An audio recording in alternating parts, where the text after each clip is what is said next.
Hola, buenas tardes a todas las personas que nos acompañan en nuestro primer conversatorio sobre Oriente Medio. Estaba ajustando unas cosas con Carlos relacionada con esta labor. La primera cosa es que trataremos de ser puntuales, por supuesto. Perdonen por la demora de hoy, algunos fallos técnicos. Es la primera vez que nos metemos a semejante tarea en medio de lo que viene sucediendo. La segunda cosa importante es, vamos a tratar de hacer 10 o 12 clases. ¿Eso qué implica? Que vamos a empezar hoy por el ABC de Oriente Medio y luego nos vamos a ir a temas específicos. Por supuesto, tocaremos el tema de Irak, la guerra de Siria, que es tan dolorosa y tan importante, la historia del Líbano, que es absolutamente apasionante. No se nos puede olvidar la construcción de Turquía, que se da después de la caída del Imperio Otomano. Tenemos que ver las monarquías de Golfo Pérsico, el drama terrible de la ocupación de Palestina, la necesidad de que planteemos alternativas frente a las crisis de los refugiados. Saldrán algunos aspectos en estas conversaciones, el Islam, por supuesto, y lo que eso implica. ¿Por qué? Porque la mayoría de personas que viven en Oriente Medio profesan esta religión y sobre ella hay que afinar algunas cosas que nos parecen importantes. Entonces, a eso me refiero, de esto vamos a hablar. Cosas importantes. ¿Cuáles son las fuentes desde donde yo me voy a dirigir a ustedes? Primero, lo que hacemos todos los académicos, que es leer una cantidad de libros y algunos de ellos los escribimos. Pero si en algo sirve como un plus, diríamos mi experiencia en Oriente Medio desde el año 2003. Desde el año 2003 estuve allí trabajando, trabajé en Palestina, he cubierto para El Espectador, donde me trataron absolutamente bien, cosas sobre Irak, he estado cubriendo la guerra de Siria, muchas semanas, meses con los kurdos, visitando Irak. A partir de ahí voy a tratar de establecer esta conversación. ¿La idea cuál es? La idea es contarles de una manera familiar, tenemos tiempo, además tenemos bastante tiempo, contarles qué es mi experiencia en Oriente Medio y a partir de esa experiencia real generar algunos debates. Quiero agradecer antes de comenzar, además de la audiencia, de las personas que están ahí, a Carlos Hernández, que es una persona que está detrás de cámara desde su casa, porque vamos a respetar, por supuesto, la cuarentena, y a 3 personas que han sido mis asistentes en la producción de este trabajo durante años. En su orden sería Juan Sebastián Brisneda, que es un maestro de estudios de Oriente Medio en una universidad italiana, a un internacionalista que es Mauricio Ríos Molina, y a Lorena, que es una estudiosa también de estos temas. Con ellos hemos estado trabajando parte de estas presentaciones y ajustándolas para este momento. Y el proyecto que tenemos se llama En Aguas Internacionales. Algunas cosas importantes que quiero mencionar. La primera es, este curso no pretende ser de ninguna manera un curso neutral. Aquí tomamos postura, y tomamos postura por las víctimas. Es decir, no pretendo ser un aséptico académico que habla desde una torre de cristal, sino que esa experiencia en el terreno me lleva a tomar partido por los saharauis, por los palestinos, por los kurdos y por supuesto eso genera molestias en el público. Si usted, la persona que me está viendo, considera que los palestinos son los malos, pues me parece que por ahí empezamos mal. Segunda cosa importante, los argumentos religiosos son importantes para el debate. Claro, por supuesto, tenemos que leer la Torá, tenemos que leer la Biblia, el Corán, pero cuidado, los argumentos que yo me manejo aquí van a ser desde el derecho internacional y no me voy a separar del derecho internacional. Así que hay referentes históricos de las figuras religiosas, de los mitos religiosos, pero lo que hay aquí fundamentalmente es una lectura desde ese contrato social que ha fijado la humanidad que se llama el derecho internacional. Las personas me han pedido, especialmente, que primero que hable despacio, que para mí es todo un reto, ya Carlos debe estar furioso diciéndome que lo haga, y lo segundo es que hable de una manera muy sencilla.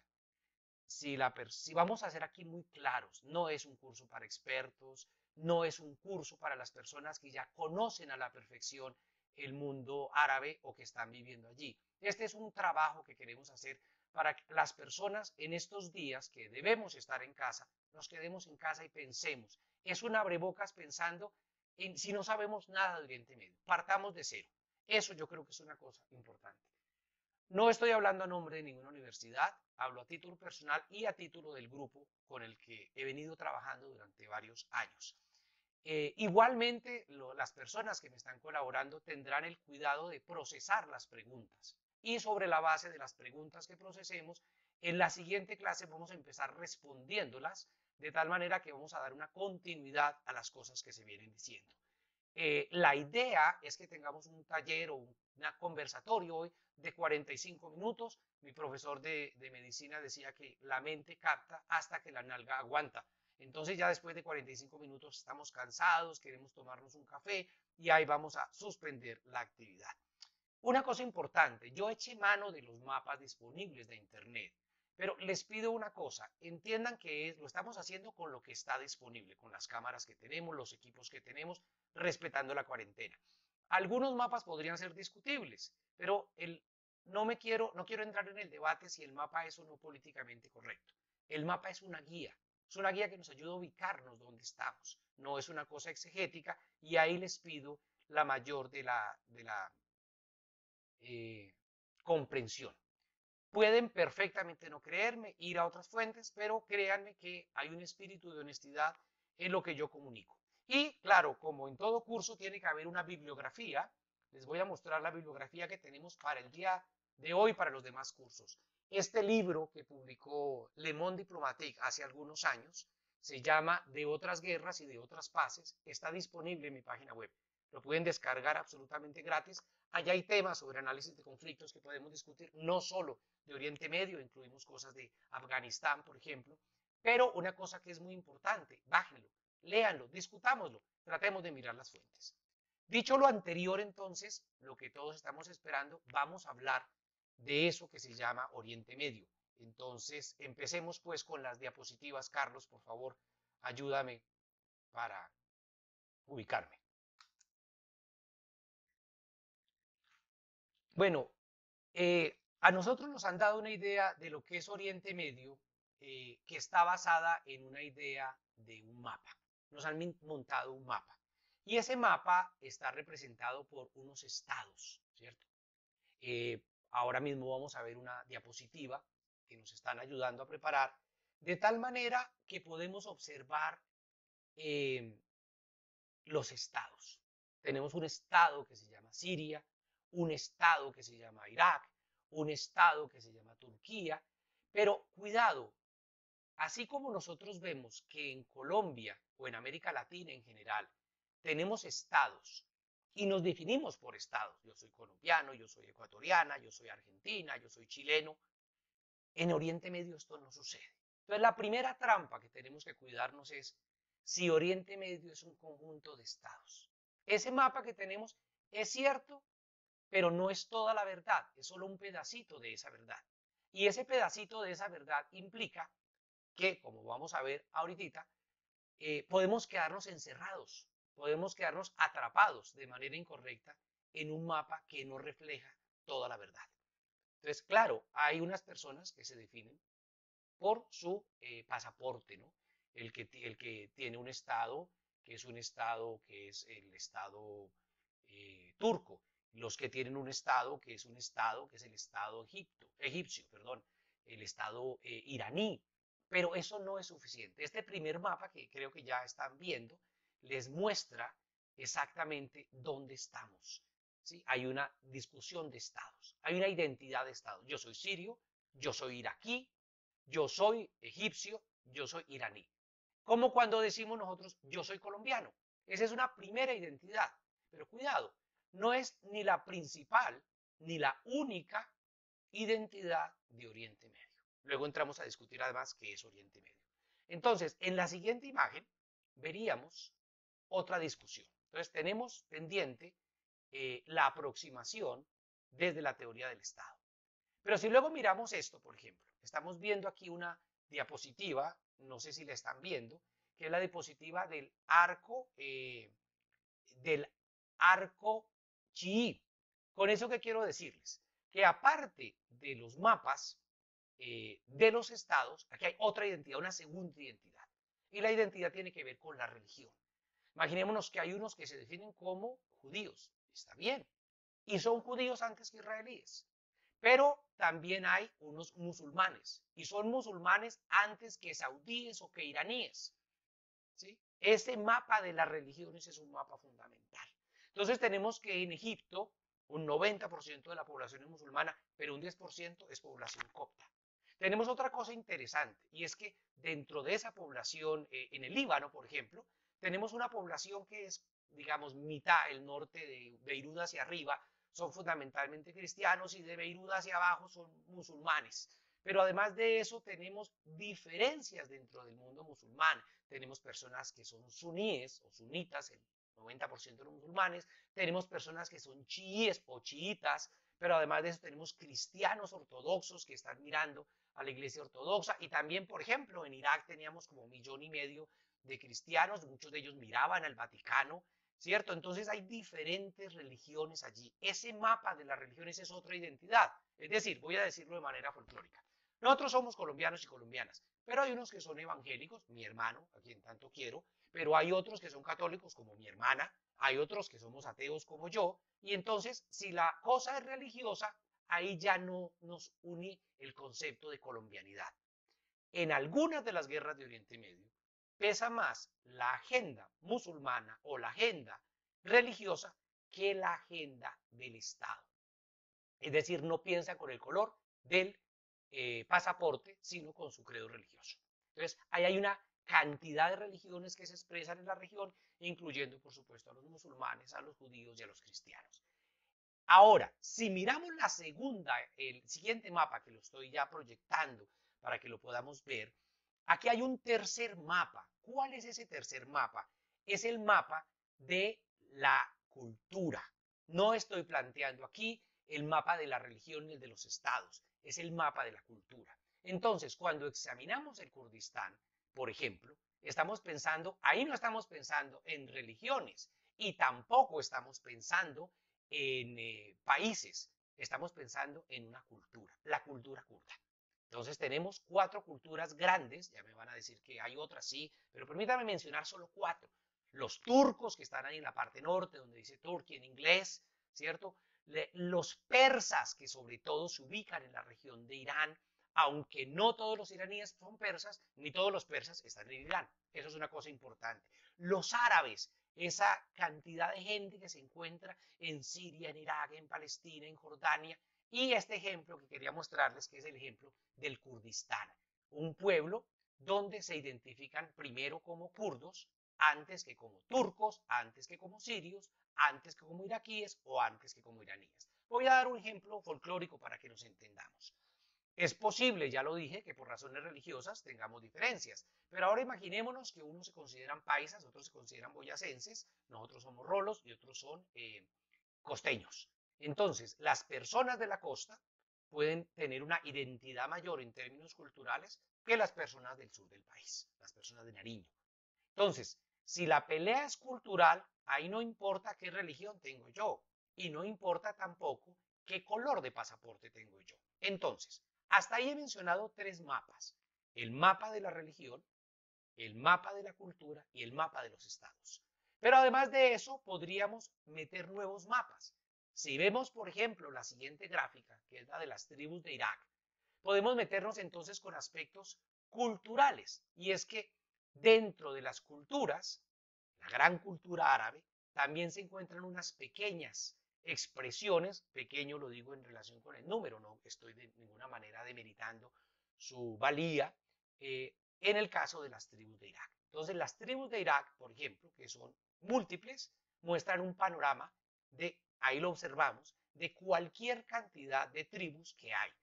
Entonces, la identidad mía, si la identidad mía es tribal, yo me voy a portar primero como mi tribu, antes que como musulmán, o antes que como árabe, o antes que como iraquí. Es más o menos como lo siguiente: si unos son hinchas de Santa Fecito Lindo y otros son hinchas del Nacional, es posible que nos riamos y nos hagamos bromas el uno contra el otro. Pero es posible que confluyamos en que somos colombianos, pero es posible que un colombiano rolo sea hincha del Nacional y es posible que un paisa sea hincha del Santa Fecito Lindo. Ese tipo de contradicciones se dan. Entonces, cuando estamos discutiendo, discutimos y decimos sobre qué base estamos peleando. ¿Cuál es la agenda? Aquí hay que aclarar unas cosas, ¿no? La primera cosa que hay que decir es que el Islam es una religión, no es una cultura. y que de igual lo kurdo es una cultura y no es una religión. Aquí ya estamos viendo el mapa, por ejemplo, de las diferentes regiones que hay en Irán y eso lo que implica en términos de diversidad. La pregunta que yo quisiera hacer en este momento ¿es posible que yo sea musulmán y iraní? Sí, y puedo ser también libanés y cristiano. Y además puedo ser kurdo, cultural, fíjense, iraquí, el Estado, y cristiano, que es lo religioso. Es decir, se sobreponen las categorías. Así como yo colombiano puedo ser evangélico, colombiano y paisa. Entonces, tener mucho cuidado con estas fronteras, porque a veces leemos en clave del Estado-Nación, pero no leemos en clave del mapa de las culturas o no leemos en clave del mapa de la religión. Entonces, la primera cosa que hay que decir es, quitémonos de la cabeza la idea de que Oriente Medio es un conjunto de países. Sí y no. Los estados existen, claro que existen, pero cuidado, ese no es siempre la manera de explicar. Por eso entonces cometemos errores, porque decimos todos los sirios y resulta que esa categoría no nos funciona. O decimos todos los iraquíes y esa categoría tampoco nos funciona. En la siguiente imagen me gustaría que vieran ustedes la península arábiga y las diferentes tribus que hay. Ahí lo pueden observar ustedes. Hay muchísimas tribus de todo tipo. Y entonces uno dice, a ver, ¿cuál es la identidad? Claro, aquí también ustedes me dirían, es el mismo debate que tenemos sobre los territorios. Pues así de complejo es. Por eso insisto que los conflictos de Oriente Medio hay que mirarlos con su complejidad. Pero además voy a decir algo para agravar la situación, y es que son agendas cambiantes. Eso no se nos puede olvidar. Dicho lo anterior, vamos a hacer un pequeño repaso de lo que hasta ahora hemos visto, de tal manera que podamos entenderlos. ¿Qué es importante ahora para continuar con la presentación? Que nos adentremos en tener en cuenta ese resumen que tenemos. Y ese resumen implica fundamentalmente la capacidad que tengamos de entender no solamente que hay una agenda cultural, que hay una agenda religiosa y que hay una agenda de estados, sino una cosa además que es profundamente importante y es la necesidad de que entendamos que también hay una agenda que es cambiante. Entonces, a ver, cuando discutíamos con algunos de las personas que me acompañan en el chat, que me acompañan en el grupo de este trabajo, discutíamos sobre cómo cambian las agendas. Por favor, acordémonos de los hutíes, que es un grupo yemení. Bueno, este grupo yemení tiene un problema y es un grupo yemení que no ha logrado establecer una hegemonía y que en esa búsqueda de una hegemonía le coqueteó al presidente, le atacó primero al presidente Saleh, le hizo un gran ataque y después sin ningún problema lo que hizo fue aliarse con el presidente Saleh. Cambia de agenda. Hay cambios, además son dinámicos. Entonces le preguntan a uno, pero a ver un momentito, Víctor, ¿tú hace 8 años estabas defendiendo al ejército libre sirio? Sí, pero ahora no, te contradices. No, es que el ejército libre sirio es dinámico y cambió su agenda. Los actores de Oriente Medio van cambiando. Hezbollah puede hacer una acción que uno comparta en un frente y la otra en otro frente que uno no comparta. Y Hezbollah me sirve para dar un ejemplo. Fíjense los errores que uno comete cuando enseña ciencia política. Entonces nos dicen que hay un Estado, que hay una sociedad civil, que hay unos partidos políticos, que hay unos grupos armados, que hay unas bancadas parlamentarias. Y de pronto nos encontramos con Hezbollah. Y uno dice, ¿y Hezbollah qué es? Pues resulta que Hezbollah es un grupo parlamentario, pero además hay varios miembros del gabinete que son de Hezbollah, ministros, pero además de eso hay un partido político que participa en elecciones en el Líbano que se llama Hezbollah, pero además de eso hay un sector de la sociedad civil que se llama Hezbollah y hay un movimiento social como tal que se llama Hezbollah. Entonces la pregunta es, ¿qué es Hezbollah? ¿Qué hacemos en la prensa occidental? Son terroristas, vale, pero eso no nos resuelve el problema. Es decir eso como una categoría absoluta no resuelve el problema real de qué es Hezbollah. Hezbollah es todo lo anterior. Entonces debemos pensarnos de esa manera, de tal manera que entendamos que los retos que tenemos al analizar son dinámicos. A esto podríamos meterle otras agendas que no voy a mencionar. Vamos a ir preparando la segunda exposición, por favor. Pero fundamentalmente si le metemos un mapa de petróleo, tenemos otro panorama. Fíjense qué interesante. Sabiendo que en Palestina no hay petróleo. Entonces, cuando decimos a veces, no, es que en Palestina todo pasa por el petróleo. Cuidado, en Palestina no hay petróleo. Podemos colocar un mapa de pobreza y de riqueza.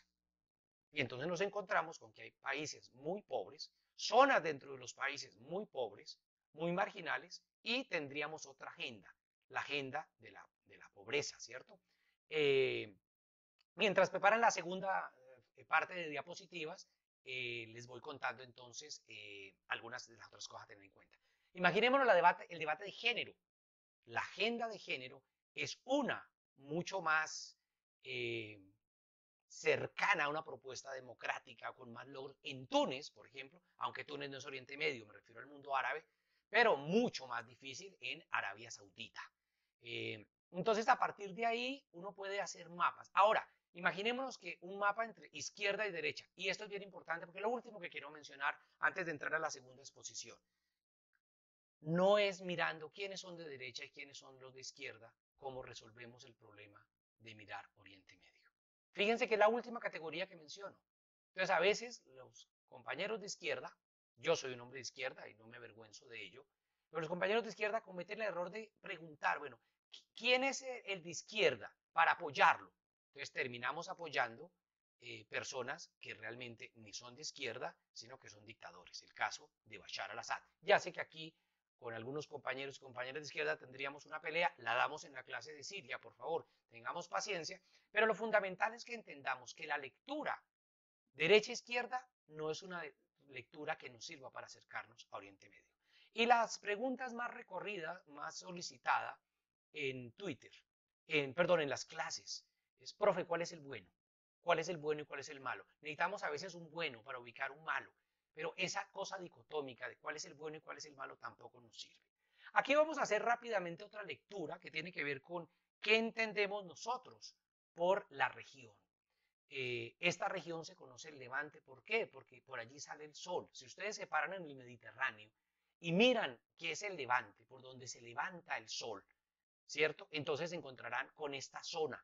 Fíjense que ahí está marcado Egipto, está marcada Grecia, un pedazo de Turquía, Siria, Líbano, Palestina. Esto correspondería entonces a lo que conocemos como Levante, que es una zona y una forma de denominación que se da. Ahora, en la siguiente diapositiva que hemos preparado, nos enfrentamos con una figura que aparece mucho y que ustedes encuentran en los libros, que es la idea de qué es el creciente fértil. El creciente fértil, ya lo irán a ver la imagen un poco, representa la región del mundo donde se concentran fundamentalmente los tres ríos históricos más relevantes. Recuerden que el ser humano sale de Egipto, perdón, de Etiopía.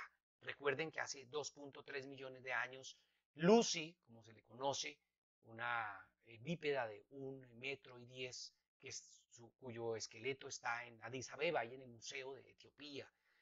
Allí estuve trabajando un tiempo con una organización humanitaria. Ella y todos somos nietos de Lucy, nos fuimos por el mundo.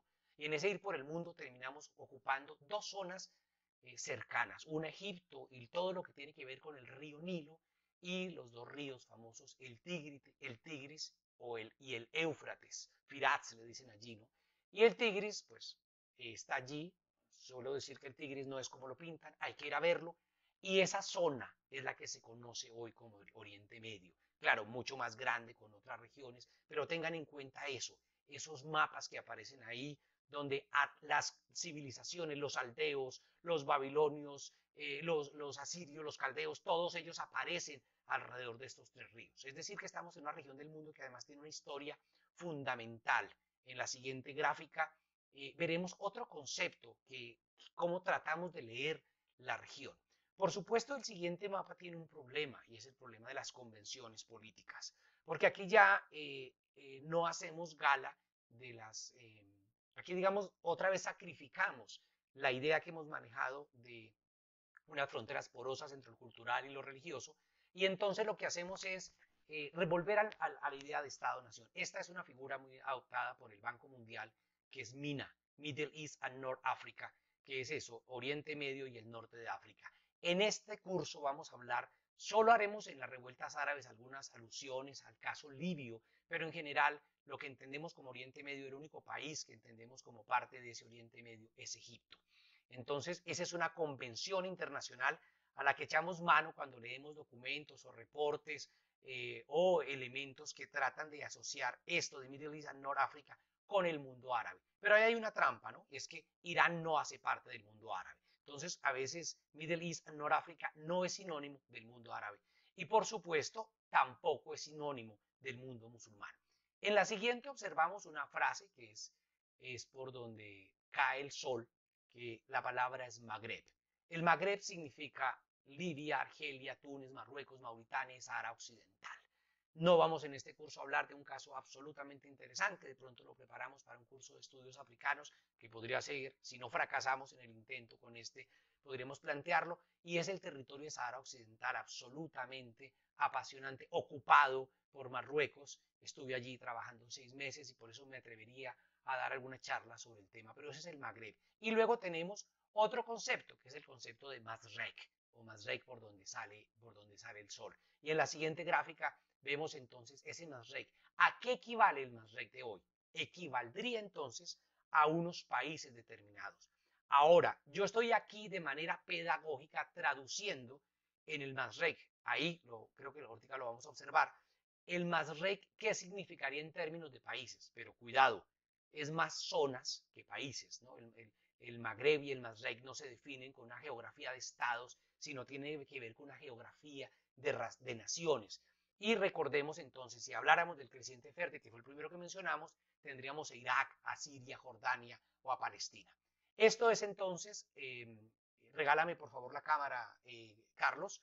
Esto es entonces la idea del mapa. Y aquí viene una discusión muy de fondo, es cómo se construye una realidad geográfica, cómo se plantea. Claro, ustedes recuerdan en el caso de Oriente Medio, Oriente Medio, que es gracias a unos acuerdos internacionales que logramos que finalmente en el mundo terminaran por construirse unas fronteras. Pero cuidado, eso no quiere decir que las fronteras hayan sido justas.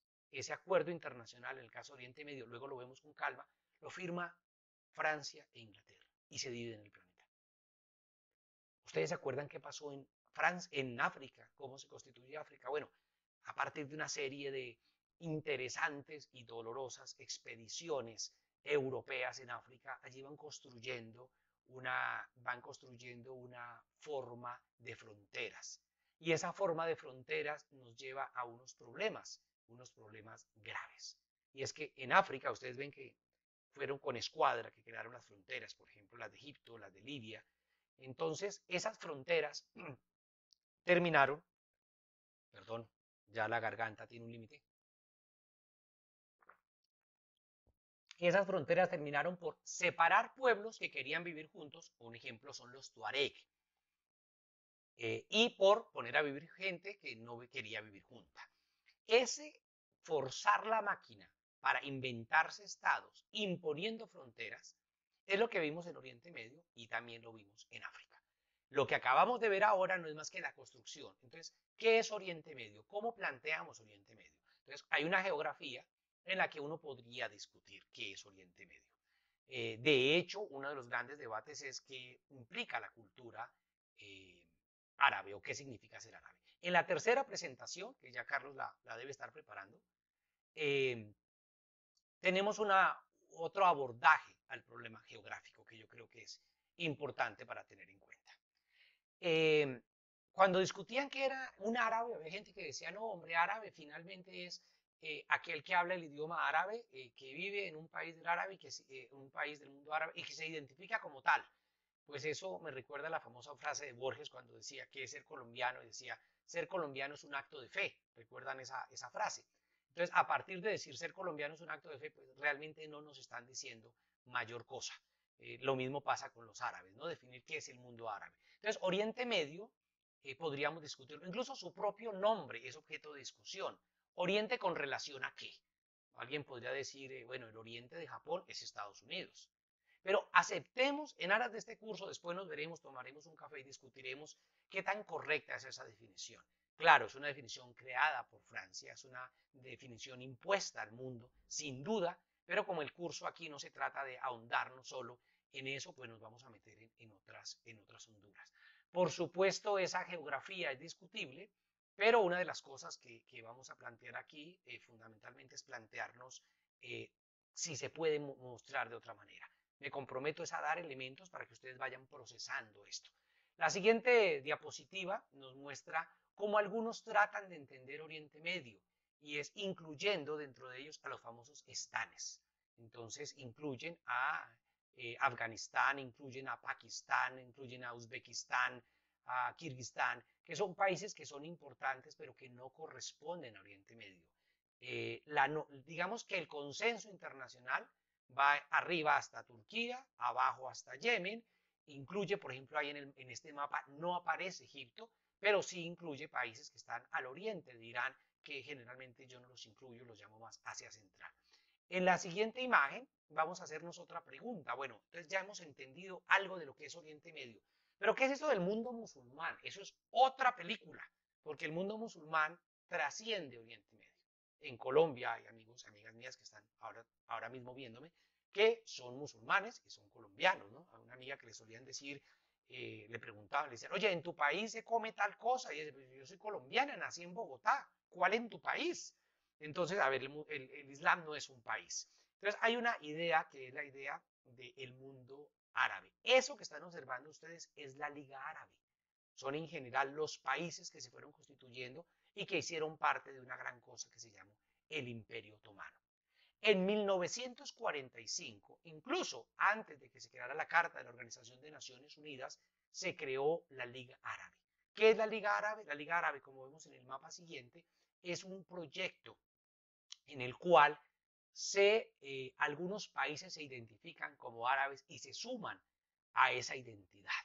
Hay gente que le discute a uno y le dice, no, pero en el mapa que vamos a ver, ¿cómo así que en el mundo árabe aparece Somalia si allí no son árabes? ¿O cómo vamos a hacer? Ahí lo estamos observando. Si los de Mauritania hablan una cosa diferente, pues a ver, ahí hay varias cosas que aclarar.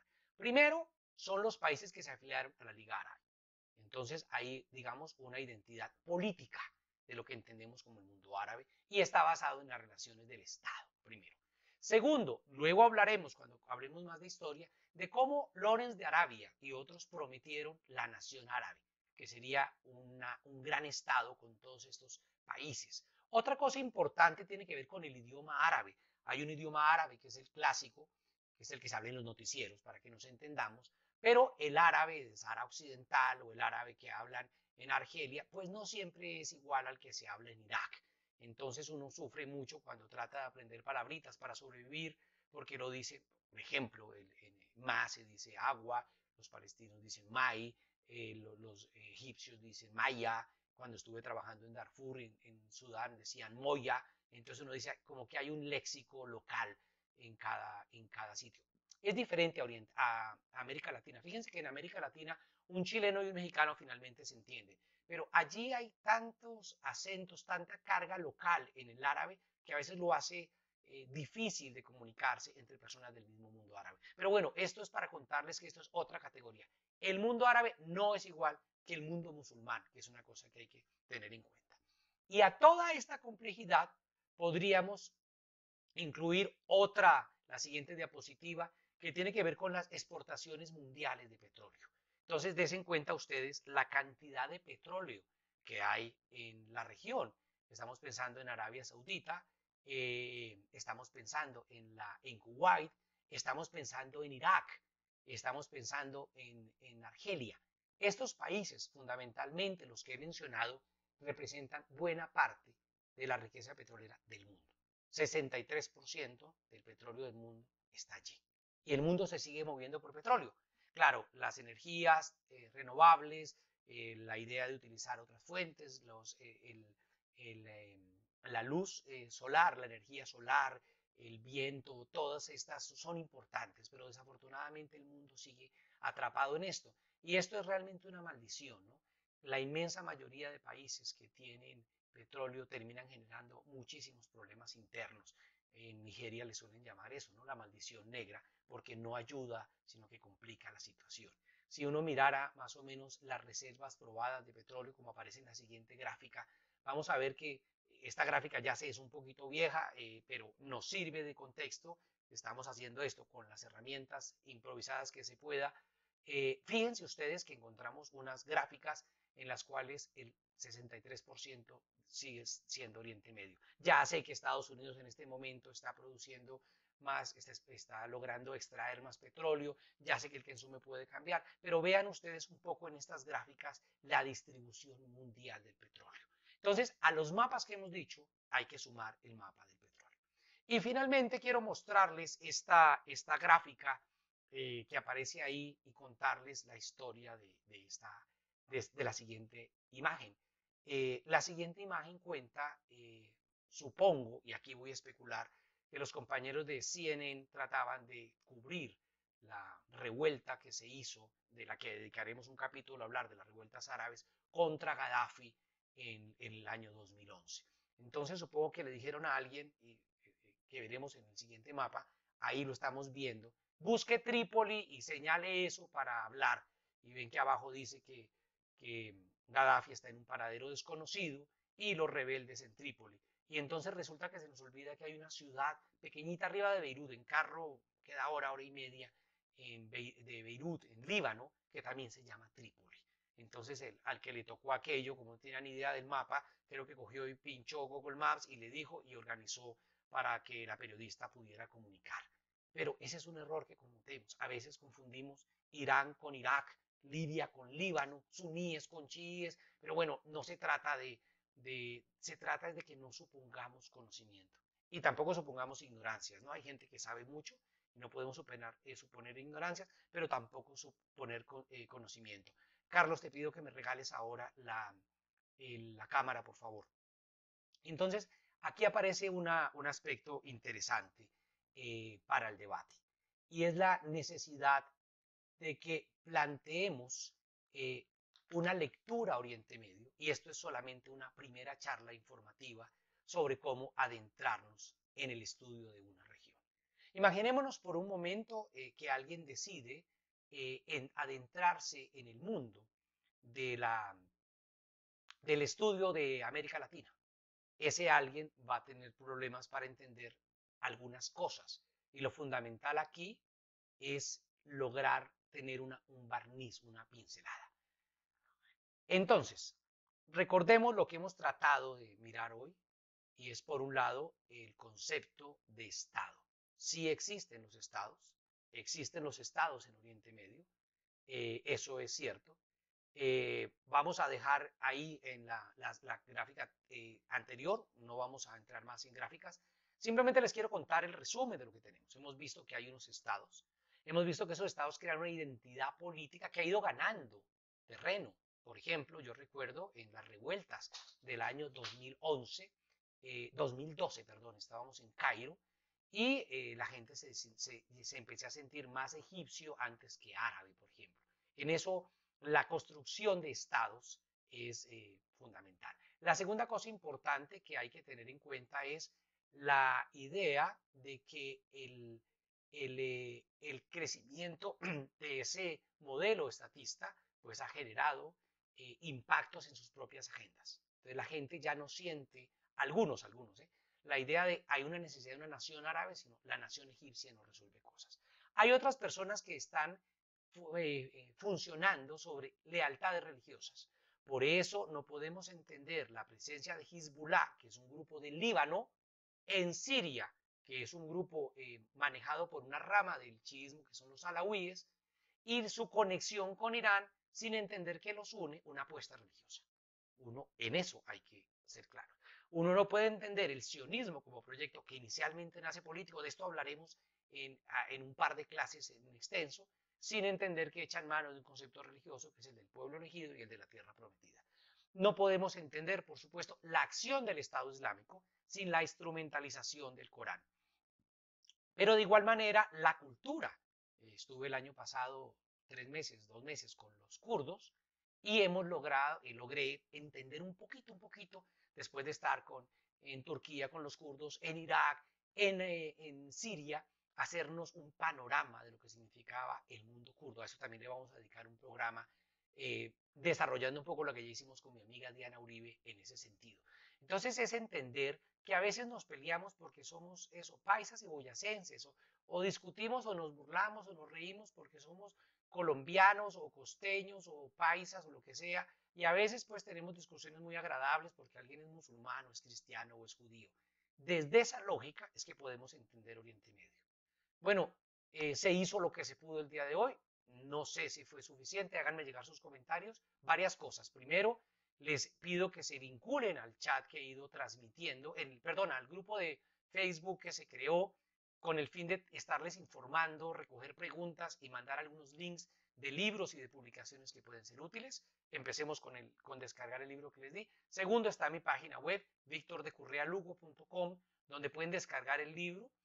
La idea es que en estas clases buscaremos además cómo Juan Sebastián, Mauricio y Lorena, que son gente muy capaz, nos eche una mano en algunas de las transmisiones de tal manera que pueda ser algo más didáctico que verme solo la cara a mí. Gracias a Carlos Hernández, que es el que está, y espero sus comentarios. En redes vamos hablando, es posible que nos veamos en 48 horas o 72 horas, y la idea es que aprendamos con tranquilidad, que compartamos conocimientos, pero sobre todo que empecemos a mirar con respeto y sin generalizar ni sin banalidades ese complejo, apasionante mundo que es Oriente Medio. Muchas gracias a todos y a todas y nos vemos en la próxima clase.